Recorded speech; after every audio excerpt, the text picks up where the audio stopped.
हर गली में टैलेंट है, हर गांव में एक चैंपियन है। कभी जो सपने रुक जाते थे, आज उन्हें मिल रहा है एक मंच।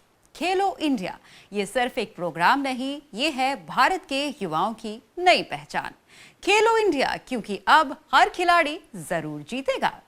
नमस्कार। क्या भारत के हर कोने में छुपा टैलेंट कभी अपनी असली पहचान बना पाता है, या फिर वो सपने मैदान तक पहुंचने से पहले ही कहीं खो जाते हैं? आज भारत बदल रहा है और इसी बदलाव का एक बड़ा हिस्सा है खेलो इंडिया, एक ऐसा मिशन जो गांव की मिट्टी से लेकर इंटरनेशनल स्टेडियम तक हर खिलाड़ी को एक नई उड़ान दे रहा है। मैं हूं सिमरन और आप देख रहे हैं मिशन ऑफ डेवलपिंग इंडिया। हमारे साथ हैं हमारे मेंटर श्री सुनील कुमार गुप्ता जी। जब बात हो विजन, वैल्यू और वैश्विक नेतृत्व की, तो एक नाम खुद ब खुद सामने आता है, सुनील कुमार गुप्ता। सार्क ग्लोबल के संस्थापक, प्रख्यात लेखक और दूरदर्शी चिंतक, जिन्होंने मेक इन इंडिया, पीएमएलए और बेनामी संपत्ति जैसी पुस्तकों से आर्थिक जागरूकता को नई दिशा दी। टीवी स्क्रीन पर उनकी मौजूदगी खुद एक ब्रांड है। जी टीवी के बिग बिजनेस आइडिया से लेकर दूरदर्शन के बिजनेस इनसाइड और मिशन ऑफ डेवलपिंग इंडिया तक उन्होंने हर मंच पर अपने ज्ञान की छाप छोड़ी है। राष्ट्रीय मीडिया की सुर्खियों से लेकर अंतरराष्ट्रीय मंच डावोस तक, जहां उन्होंने इंडिया का परचम बुलंद किया। उनकी पहचान सिर्फ एक नाम नहीं, बल्कि एक प्रेरणा है। सुनील सर, शो में आने के लिए बहुत बहुत धन्यवाद। नमस्कार। नमस्कार। और आज हमारे साथ खास मेहमान, पद्मश्री से सम्मानित देश की शान पद्मश्री डॉक्टर सुनील डब्बास जी। आज हमारे साथ मौजूद हैं एक ऐसी शख्सियत जिन्होंने भारतीय खेल जगत में इतिहास रचा है। पद्मश्री और द्रोणाचार्य पुरस्कार से सम्मानित प्रोफेसर डॉक्टर सुनील डब्बास जी, जो न सिर्फ एक इंटरनेशनल कोच, स्पोर्ट्स साइंटिस्ट और स्पोर्ट्स साइकोलॉजिस्ट हैं, बल्कि भारतीय महिला कबड्डी टीम को बिना एक भी मैच हारे 8 अंतर्राष्ट्रीय गोल्ड मेडल दिलाने वाली प्रेरणादायक मार्गदर्शक भी रही हैं। लिम्का बुक ऑफ रिकॉर्ड्स में दर्ज उनका नाम उनके अद्वितीय योगदान की गवाही देता है। आइए स्वागत करते हैं इस असाधारण व्यक्तित्व का। और हमारे आज के गेस्ट पद्मश्री डॉक्टर सुनील डब्बास जी। मैम, आपका बहुत बहुत स्वागत है। नमस्कार, थैंक यू। सुनील सर, प्रधानमंत्री जी की बहुत ही महत्वाकांक्षी योजना है, जिसने पूरे भारत के यूथ को एक साथ एक प्लेटफॉर्म पर लाके खेलों की तरफ आगे बढ़ाया है। हम बात कर रहे हैं खेलो इंडिया की। तो खेलो इंडिया क्यों भारत के लिए, भारत के यूथ के लिए ज़रूरी है, ये ज़रूर जानना चाहेंगे। सिमरन, मैं बताना चाहूँगा कि खेलो इंडिया सिर्फ एक सरकारी योजना नहीं, बल्कि एक राष्ट्रीय संकल्प है। एक ऐसा विजन जो भारत को एक सशक्त खेल राष्ट्र के रूप में स्थापित करने की दिशा में आगे बढ़ रहा है। 17-18 में माननीय प्रधानमंत्री नरेंद्र मोदी जी ने एक शुरुआत की, क्योंकि वो जानते थे कि कोई भी राष्ट्र महान नहीं बन सकता जबकि वो खेल राष्ट्र ना हो।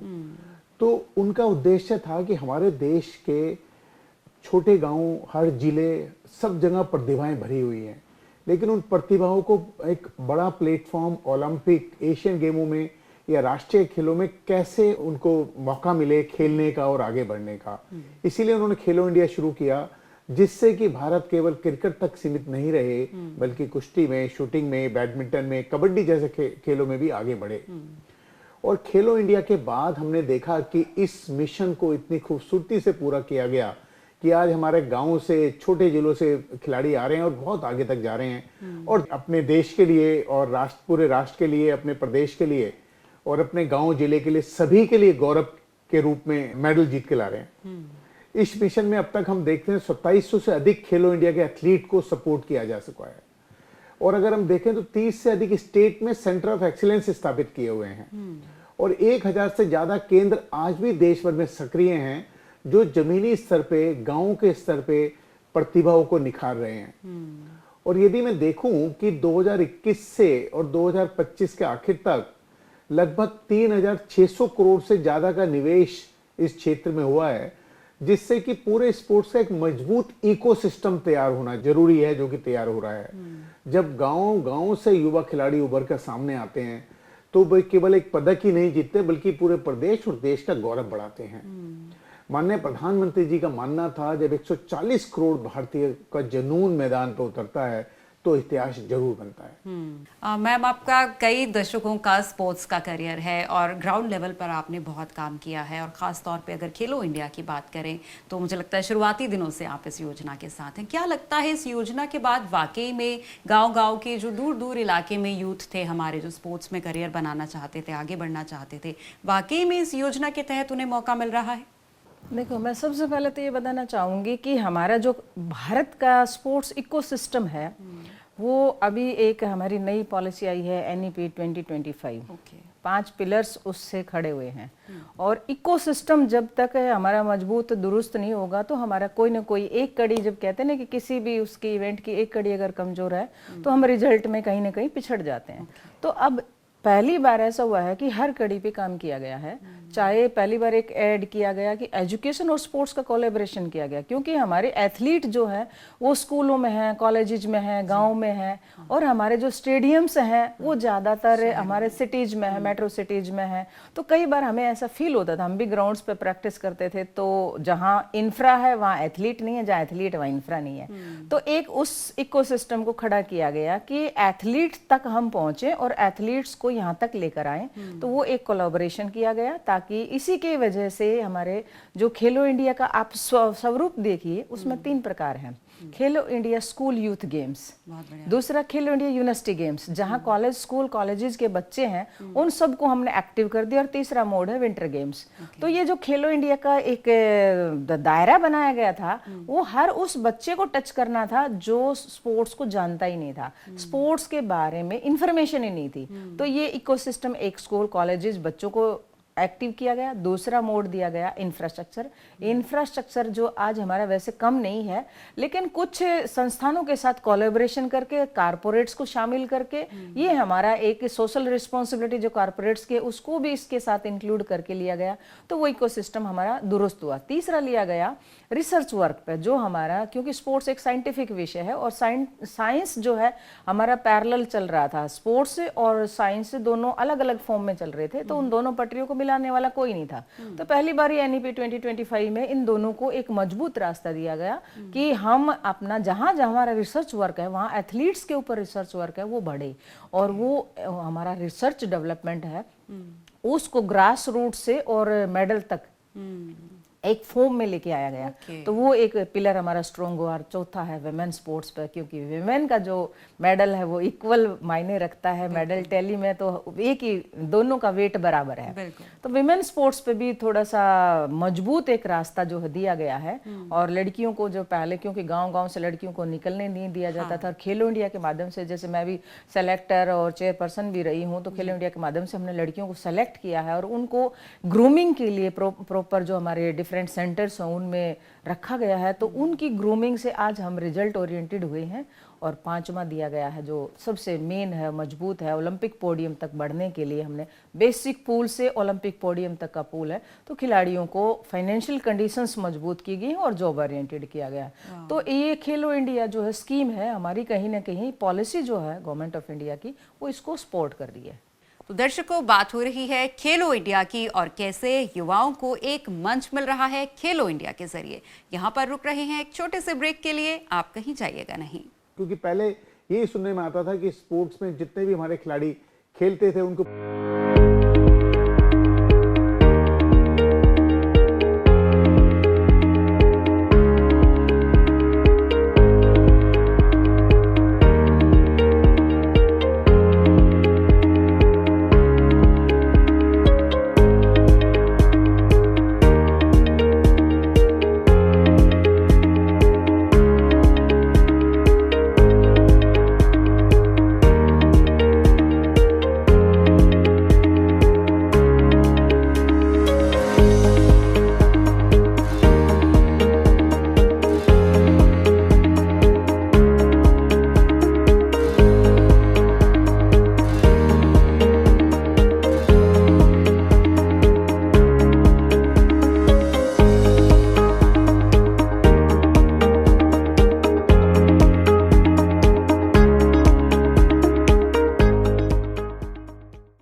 विमेन एंटरप्रेन्योर्स के लिए एक स्ट्रॉन्ग सपोर्ट। अपना बिजनेस बढ़ाइए यूको MSME नारी सम्मान के साथ। यूको स्टार्टअप स्कीम से पाइए इजी फंडिंग, क्विक अप्रूवल्स और ग्रोथ गारंटीड। यंग एंटरप्रेन्योर्स के लिए एक नया boost. Empower your ideas and grow with UCO bank युवा शक्ति। यूको अभिनंदन के साथ करें स्मार्ट स्विच, पाएं बेटर इंटरेस्ट रेट्स और फ्लेक्सिबल रीपेमेंट। कॉन्ट्रैक्टर्स के लिए reliable partner. UCO contractor scheme देगा आपको वर्किंग कैपिटल और प्रोजेक्ट सपोर्ट दोनों एक साथ।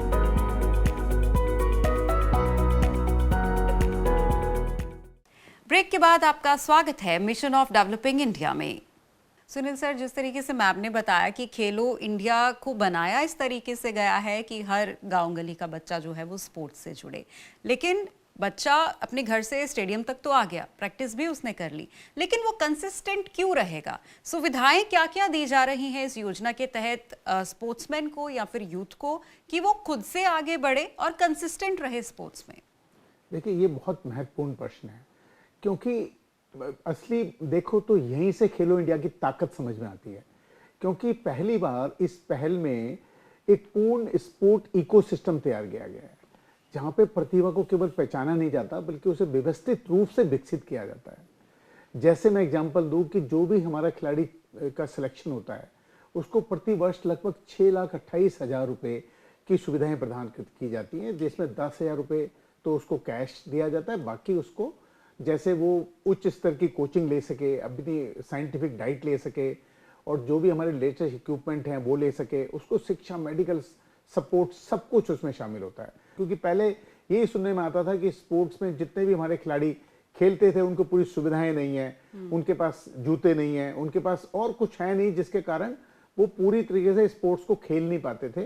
क्योंकि जब उन्हें सुविधा नहीं मिल पाती थी, जब हमारा गांव गली या छोटे शहरों का है, छोटे गांव का बच्चा है जिसके पेरेंट्स के पास भी बहुत ज्यादा संसाधन नहीं है बच्चे को स्पोर्ट्स में खिलाने के लिए और पढ़ाने के लिए, तो जब उस बच्चे का सिलेक्शन होकर उसे सुविधाएं मिलनी शुरू होती थी तो उनके लिए एक आसान कार्य हो गया कि वो बच्चे कंटिन्यूअसली उसको सिलेक्ट होने के बाद खेल सकते थे और उनका ओवरऑल पूरा का पूरा डेवलपमेंट हो सकता था।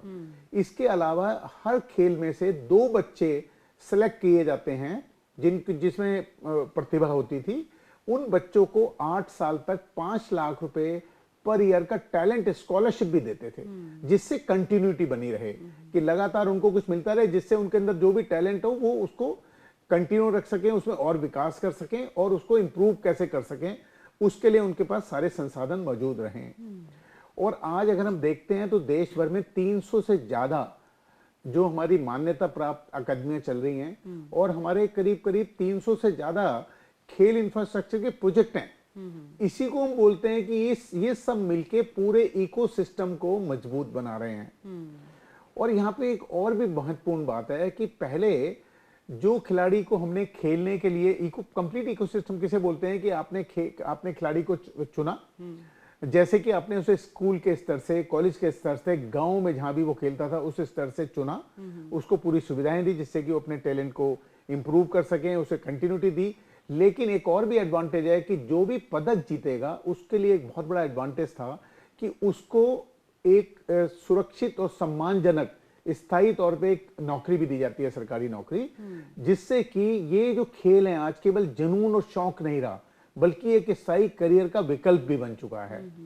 कि जैसे पहले हम कहते थे कि पहले खेल को पढ़ाई का दुश्मन समझा जाता था, हम सब बच्चों को बोलते थे कि नहीं नहीं पहले पढ़ाई करो, पहले पढ़ाई करो, खेलना बाद में। लेकिन आज खेलो इंडिया ने खेल को करियर के रूप में बना दिया है कि उसमें खिलाड़ी को सुविधा भी ज्यादा है और उसको मोटिवेशन भी है। वैसे तो हर खिलाड़ी सेल्फ मोटिवेटेड होता है, उसको और ज्यादा मोटिवेशन है कि जब वो पदक जीतता है तो उसको अपने करियर की भी चिंता नहीं करनी, उसको भी एक नौकरी दी जाती है। तो ये एक बहुत बड़ा खेलो इंडिया ने जो पूरा का पूरा इकोसिस्टम बनाया है जिससे हर खिलाड़ी को पूरा मौका मिलता है, जिससे कि वो अपने आप में सुधार कर सके और देश का नाम रोशन कर सके। तो मैम, स्पोर्ट्स को बढ़ावा देने के लिए खेलो इंडिया जैसी स्कीम्स लॉन्च हुई और आपने बताया कि कैसे सारे पर्सपेक्टिव्स का ध्यान रखा गया है कि विमेन का भी, मतलब फीमेल खिलाड़ी जो हैं उनका भी, और जो भी सेक्शन से आते हैं उनका भी, दूर जो स्टूडेंट्स हैं, यूथ है, उनका भी। और कैसे आप देखती हैं खेलो इंडिया के आने से पहले जो स्पोर्ट्स था वो और बाद में क्या चेंज आपने ऑब्जर्व किया, और इस चेंज के साथ ही आगे आने वाले सालों में स्पोर्ट्स का फ्यूचर आप कैसे देखती हैं? देखो, हमारे देश में पहले क्या होता था कि खिलाड़ी को हम तब रिकॉग्नाइज करते थे जब वो मेडल ले आता था, और उससे पहले ग्रास रूट लेवल पे हमने कभी उसको टच नहीं किया, जो कि उसका स्ट्रगलिंग पीरियड होता था। खिलाड़ी को हमने ग्रास रूट लेवल पे, जहाँ उसका स्ट्रगलिंग टाइम है, उस पे टच किया, और जब हमने टैलेंट को हंट कर लिया उस टाइम पे, और उसने पहले हमने तलाशना शुरू किया और तराशना भी हमने साथ में ऐड कर दिया।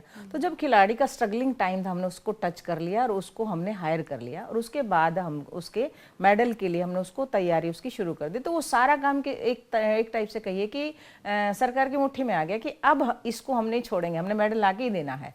और वो खिलाड़ी भी, यस, वो खिलाड़ी भी वहां से अपने आप को सिक्योर समझने लगा कि मेरे लिए, मेरे ऊपर मेरी जो जिम्मेदारियां हैं किसी और की भी हैं, और उसके लिए वो अपने आप को रिस्पॉन्सिबल भी समझने लगा कि मुझे कुछ करके दिखाना है।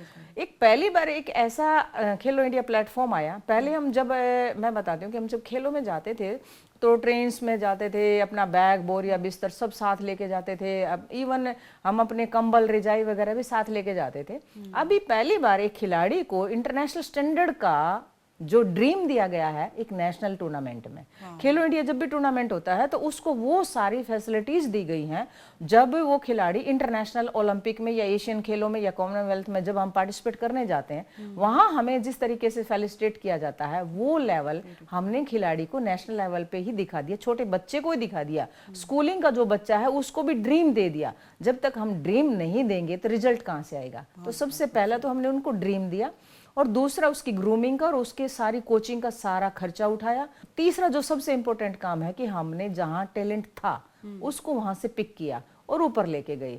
अब सबसे बड़ी जो चीज है, आज हमारे पास है कोचिंग इंफ्रा, जो पहले था उसका कोलैबोरेशन होता जा रहा है धीरे धीरे। स्कूलों के पास जो इंफ्रास्ट्रक्चर था, कॉर्पोरेट्स के पास जो हमारी डिफरेंट जॉब ओरिएंटेड जो हमारे कॉर्पोरेट्स हैं, इसमें हम सरकारी रेलवेज भी है, एयर इंडिया भी है, चाहे आपका सरकारी हो चाहे आपका प्राइवेट हो, वहाँ पे भी खिलाड़ियों को जॉब ओरिएंटेड किया गया। और कारपोरेट्स, पहली बार ये है कि पहले एक सिंगल फंडिंग एजेंसी होती थी गवर्नमेंट, अभी हमारे पास फंडिंग एजेंसीज भी बढ़ी हैं। कारपोरेट्स ने जो है अपना CSR के थ्रू या जैसे भी है, उन्होंने स्पोर्ट्स में जैसे एंट्री किया है तो एक बूम वो भी आना शुरू हुआ है। तो वो एक रूटीन प्रैक्टिस में खिलाड़ी आने लगा है। एकेडमीज, नर्सरीज, इनकी जो है आज संख्या बढ़ी है, तो वो संख्या हमारा रिजल्ट ओरिएंटेड करके लेके जा रही है, और वहीं से हम मेडल की तरफ बढ़ रहे हैं। और डेफिनेटली हमारे खिलाड़ियों ने जो सपना बड़ा देखना भी शुरू किया तो रिजल्ट भी दे रहे हैं। यहाँ समय हो गया है एक और छोटे से ब्रेक का, आप कहीं जाइएगा नहीं, हम जल्द लौटेंगे। तो ये एक साइंटिफिक जो सपोर्ट थी, साइकोलॉजिस्ट, मेंटल टफनेस ट्रेनिंग है, वो नहीं हुई थी। तो आज मेंटल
ब्रेक के बाद एक बार फिर से आपका स्वागत है।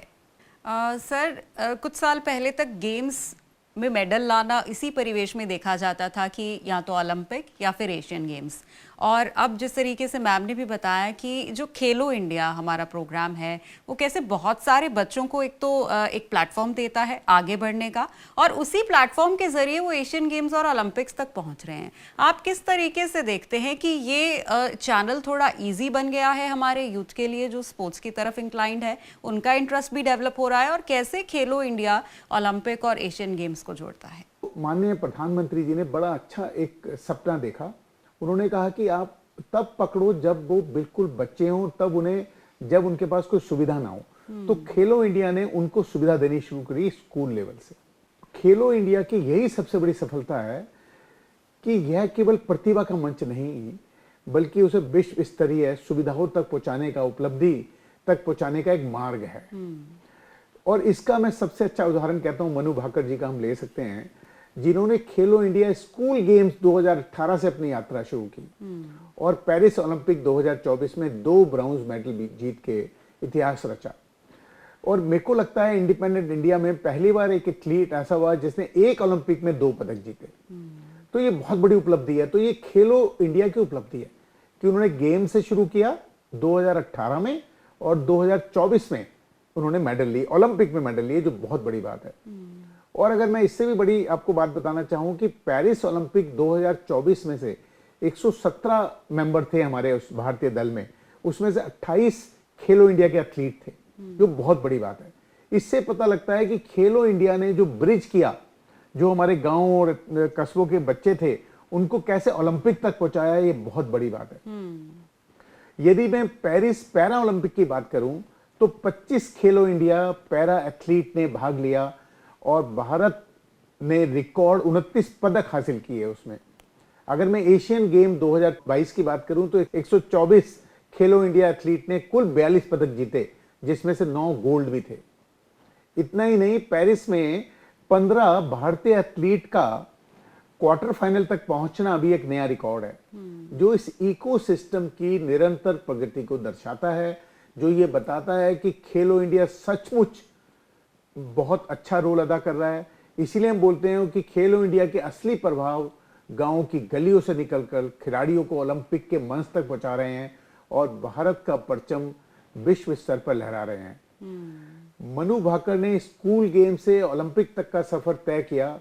खेलो इंडिया वो सीढ़ी है जो सपनों को हकीकत में बनाती है। बहुत बढ़िया मैम, क्योंकि आपका करियर जो है स्पोर्ट्स को लेके ऑलमोस्ट 4 डेकेड्स का है, 40 साल का, तो बहुत सारे स्पोर्ट्समैन आपने देखे होंगे और उनकी मनोस्थिति का क्या प्रभाव या खेलों का उनकी मनोस्थिति पर क्या प्रभाव पड़ता है आप भली बात ही जानती है। आपने 24 किताबें इस पर लिखी हैं कि किस तरीके से एक स्पोर्ट्समैन बनता है, उसमें चाहे वो फिजिकली स्ट्रांग बनना हो चाहे मेंटली स्ट्रांग बनना हो।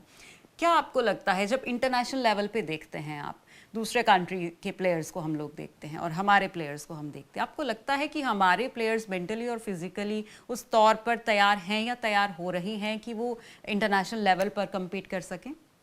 जब मैं पहली बार महिलाओं की कोचिंग मैंने शुरू की तो मुझे लड़कियों को समझने में बड़ी दिक्कत हुई थी शुरू में। तो मुझे लगता था कि उस बच्चे के अंदर क्या है जो मैं उससे निकलवाना चाहती हूँ और उसके अंदर जो है रेजिलेंस मैं कैसे पैदा करूँ। क्योंकि कोई भी गेम की सीढ़ी होती है ना, वो है जुनून और पैशन। तो मैंने वहाँ से पैशन उनका निकालना चाहा।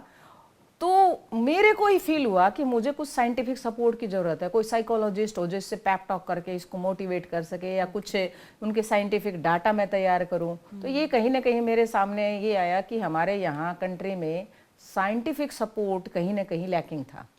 और आज मैं देख रही हूँ कि आज हमारी साइंटिफिक सपोर्ट जो है हर एक टीम के साथ, psychologist is there, strength trainers is there, जो data analyst is there, doctors, physiotherapist is there. तो ये जो, क्योंकि ह्यूमन बीइंग है वो उसकी बॉडी है वो साइंस है, और साइंस को वहाँ पे हम कट थ्रोट कॉम्पिटिशन्स में छोटी छोटी जो हमारी एक मिस्टेक भी है वो हमारे लिए बहुत बड़ा बन जाती है। एक हमारी शूटिंग में एक लड़की जब ओलंपिक में वो लगातार 3 उसने टारगेट किया 10-10 पे, और चौथा टारगेट उसका हाथ हल्का सा शिवरिंग हुआ और वो टारगेट 10 से 6 पे डिफ्लेक्ट हो गया। और नॉट ओनली मेडल गया हमारे हाथ से, वो हमारे हाथ से कलर तो छोड़ो मेडल भी छिन गया। तो ये एक साइंटिफिक जो सपोर्ट थी, साइकोलॉजिस्ट, मेंटल टफनेस ट्रेनिंग है, वो नहीं हुई थी। तो आज मेंटल टफनेस ट्रेनिंग की जो है वो भी हमारे खिलाड़ियों के साथ जुड़ गई है। हर एक फील्ड में, जैसे स्पोर्ट्स अथॉरिटी ऑफ इंडिया ने पटियाला में हमारे जो ये मैं बता रही हूँ, इनसे रिलेटेड कोर्सेज भी शुरू कर दिए ताकि हम इन फील्ड के प्रोफेशनल्स भी तैयार कर सकें। हमारे स्ट्रेंथ एंड कंडीशनिंग ट्रेनर्स वहाँ तैयार हो रहे हैं, हमारे साइकोलॉजिस्ट वहाँ तैयार हो रहे हैं, हमारे फिजियोथेरेपिस्ट वहाँ तैयार हो रहे हैं, हमारे डाटा एनालिस्ट वहाँ तैयार हो रहे हैं। तो इस प्रकार के जो हमारी साइंटिफिक सुविधाओं की जरूरत थी, उस प्रकार के प्रोफेशनल्स भी आज हमारे एक रिसर्च वर्क जो है वो एक जो साइड में बैठा हुआ था, बिल्कुल पड़ा हुआ था, पूछा ही नहीं जाता था, आज उसमें एक बूम आया है और वो सपोर्ट हमारे खिलाड़ियों को हर वक्त मिलती है। तो जिससे उनका एक आगे आने वाले समय में मुझे लगता है कि हम किसी भी कंट्री को बीट कर सकते हैं और किसी भी फील्ड में कोई भी खेल हो, हम उसमें, चाहे चाइना का खेल है तो चाइना को भी हम बीट कर रहे हैं। बैडमिंटन में हमारे बच्चों ने बहुत अच्छा किया, शूटिंग में हमारे बच्चों ने अच्छा किया। तो कुछ खेल ऐसे आए जिनमें पूरी सपोर्ट आई और उनमें हमारे बच्चों ने बहुत अच्छा किया है। अब यहाँ तक है इंडिविजुअल गेम्स तो अच्छा कर रहे हैं, टीम गेम्स में मुझे अभी कुछ ड्रॉबैक्स नज़र आ रहे हैं, तो उस पर भी हमारा अभी काम होना शुरू हुआ है। टीम गेम्स को भी हम ऊपर लेके आ रहे हैं, क्योंकि टीम गेम्स से आप एक बार मेडल टैलीज पे या नज़र डालिए, ओलंपिक, एशियाड, कॉमनवेल्थ गेम्स, तो मेडल टैली में हमारे टीम गेम्स हैं वो कहीं ना कहीं बैक एंट्री पे ही हैं।